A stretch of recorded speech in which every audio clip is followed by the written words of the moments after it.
শুভ সকাল বন্ধুরা, কেমন আছো তোমরা সবাই? এপি লাইফস্টাইল থেকে আমি প্রতিমা মণ্ডল তোমাদের সকলকে অনেক অনেক স্বাগত জানাই। তো চলে এলাম, আজকে হচ্ছে সোমবার এবং রাখি পূর্ণিমা। তো যাই হোক, ভিডিওটা অনেকটা দেরি করে দিচ্ছি তোমাদের, তাই আর কি তোমাদের বলতে পারছি না যে রাখি পূর্ণিমার শুভেচ্ছা। আর তার সাথে সকলেরই তো আমাদের কারোরই মন মেজাজ ভালো নেই, কারণ কোনো আনন্দ মনের মধ্যে আসছে না। একটা আমাদের পশ্চিমবঙ্গে যে কি চলছে সেটা তো আর বলার কোনো কথাই নেই, সবাই তোমরা সেটা বুঝতে পারছো। তো যাই হোক, আজকে রাখি পূর্ণিমার দিন, আর সোমবার মানে আজকে শ্রাবণ মাসের সোমবারের তিথিটা রয়েছে, কিন্তু শ্রাবণ মাস শেষ হয়ে গেছে। তো যাই হোক, তবু ব্রাহ্মণ মশাই বলেছেন যে যারা তান্ত্রিক মতে তারা পালন করবে, কিন্তু এমনি আমাদের জন্য এমনি ঘরে নিরামিষ খাওয়া দাওয়া, ঠাকুরকে, ঘরের ঠাকুরকে একটু নর্মাল যেরকম পুজো দিয়ে থাকি সেরকম একটু পুজো দেওয়া, এই আর কি। তাই সকালবেলা ছেলে আজকে একটু স্কুলে যাবে, ওর একটা সার্টিফিকেট তোলার ব্যাপার আছে, তাই একটু নিরামিষ চাউমিন ওকে বানিয়ে দিচ্ছি। ওরা কয়েকজন বন্ধু মিলে যাবে আর ও কিছুক্ষণের মধ্যেই বেরোবে। আর আমি এক হাতে ফোনটা নিয়ে ক্যামেরা করছি, তো একটু অসুবিধা হচ্ছিল। তো যাই হোক, এই যে বানিয়ে তারপর ওর ডাব্বার মধ্যে দিয়ে দিলাম। তো তারপর বন্ধুরা স্নান টান করে ঘরের কাজ সামলে চলে এসেছি ঠাকুর ঘরে। আর এই যে ঠাকুরের বাসনগুলো আমি মেজে নিয়েছি, আর এই দিকে তোমাদের দাদাভাই একটু ফুল ফল এনে দিয়েছে, বেলপাতা এই যে দেখছো, আর সামান্য একটু ফল আর দুটো রাখি নিয়ে এসছে। তো যাই হোক, আমি গণেশ ঠাকুর রয়েছে আমার ঘরে, আমি প্রতি বছরই পড়াই, অনেক দিন থেকে গণেশ ঠাকুরকে রাখি পড়াই জানো তো। আর এই দিকে শ্রীকৃষ্ণ ঠাকুর রয়েছে, জগন্নাথ দেব, বলরাম সব রয়েছে আর কি, নারায়ণ ঠাকুর, সমস্ত মিলে একটা রাখি নিবেদন করে দেব। তো আলাদা আলাদাভাবে আর বেশি রাখি আনা হয়নি, ওই একটা রাখি সমস্ত ঠাকুরকে দিয়ে দেবো, আর এইদিকে গণেশ ঠাকুরকে একটা দেবো।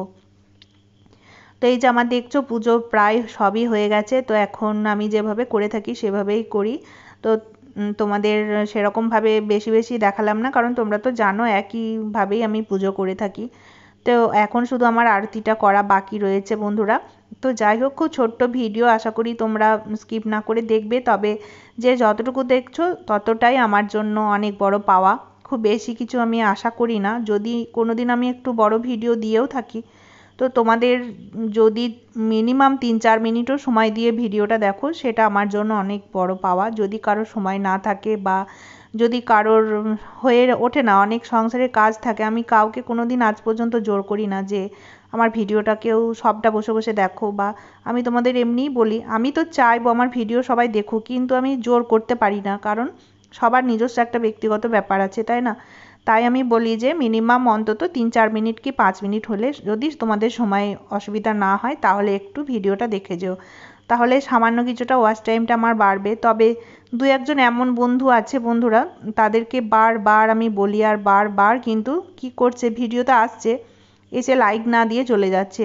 তো এটা খুবই খারাপ লাগে। আমিও সেরকমটা করবার ইচ্ছা হলে আমিও তো করতে পারি, কিন্তু আমি কি করি জানো তো, আমি ওই মিথ্যার আশ্রয় একদম নিতে পারি না, তাই আমি দরকার পড়লে আমি ভিডিওতে যাই না, কিন্তু গিয়ে ফালতু ফালতু মিথ্যা করে বলে আসবো লাইক দিয়ে দেখে নিলাম, এটা আমার খুব বাজে লাগে।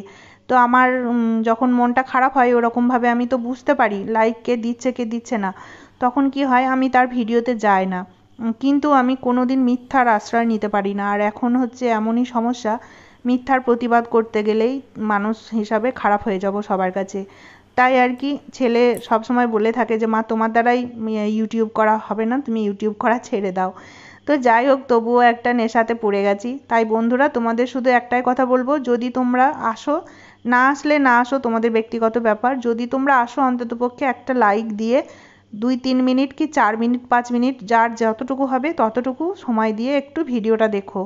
আর যদি সময় না হয় তাহলে ভিডিওতে এসো না, তাহলে সেটাও অনেকটা ভালো হবে আমার জন্য, কারণ আসার পরে যদি 2-3 মিনিট 4 মিনিট 5 মিনিট সময় না দাও, তাহলে কিন্তু আমার অনেকটা সমস্যা হয়ে যাচ্ছে ভিডিওতে। তাই তোমাদের কাছে একটাই রিকোয়েস্ট করব, আর অবশ্যই তোমরা কিন্তু একটা লাইক দিও। তো আমি সবার কথা বলছি না, যারা দাও তাদের তো আমি বুঝতেই পারি, যারা দাও না আমি কিন্তু তাদের কথাই বলছি। আশা করছি সে যদি আমার ভিডিওতে আসে তাহলে নিশ্চয়ই সে বুঝতে পারবে কার কথা বলছি। তো যাই হোক, সকলেই তোমরা ভালো থেকো, সুস্থ থেকো। তারপর কিন্তু বন্ধুরা আমি সোমবারের পর এই দেখো মঙ্গলবারে চলে এসেছি একদম সকালবেলা ঘর মুছতে। আমার মাসির একটু শরীরের প্রবলেম হচ্ছে আর কি, কাশি হচ্ছে, জ্বর হয়েছিল কয়েকটা দিন আসেনি, তারপর এখন কাশিটা কমছে না, তাই আর কি ডাক্তার দেখাবে, আবার দুদিন আসবো না সেটা বলে গেছে। তো যাই হোক আমি ওপরটা মুছছি, আর এমনিতেও আজকে মঙ্গলবার ওপরটা আমি নিজেই মুছে থাকি। তো ওপরটা মুছে তারপর আবার বজরংবলীর আমার পুজো আছে, তো সেটাই আর কি পুজোটা দেবো স্নান টান করে। আর তোমাদের সাথে পুজোটা আজকে আর শেয়ার করলাম না, বারবার একই জিনিস সবার ভালো লাগবে না। তো যাই হোক এই দেখো ঘর টরগুলো আগে মুছে নিলাম, আর এক হাতে ফোনটা ধরেই আমি ভিডিও করছি জানো তো, এমন ভিডিওর প্রতি একটা মানে ভালো লাগাটা চলে যাচ্ছে ধীরে ধীরে, তো সেরকমভাবে আর ভিডিও করতে ইচ্ছা করছে না। তো এই দেখো তারপর কিন্তু সোমবারে যে আমি কচুরিটা বানিয়েছিলাম ছোলার ডালের, তো সেটার মধ্যে কিছুটা রেখে দিয়েছিলাম লেচি, তোমরা দেখেছিলে ভিডিওতে। তো সেটা আবার আজকে মঙ্গলবার সকালবেলা আমাদের জলখাবারে হয়ে গেল। আর আলুর তরকারিটা আমার ছিল ফ্রিজে, তো ওটাতেই হয়ে গেল, কিন্তু আর বানালাম না কারণ এইদিকে অনেকগুলো মিষ্টি রয়েছে। বোঁদে নিয়ে এসেছিলো তোমাদের দাদা ভাই চমচম, আর এইদিকে হচ্ছে এই জিলাপি। তো এইগুলো নিয়ে এখন খাওয়া দাওয়া শুরু করব। তো যাই হোক বন্ধুরা, আমি এইটুকুই ভিডিও করতে পেরেছি। তো সকলেই তোমরা খুব ভালো থেকো, সুস্থ থেকো, সাবধানে থেকো।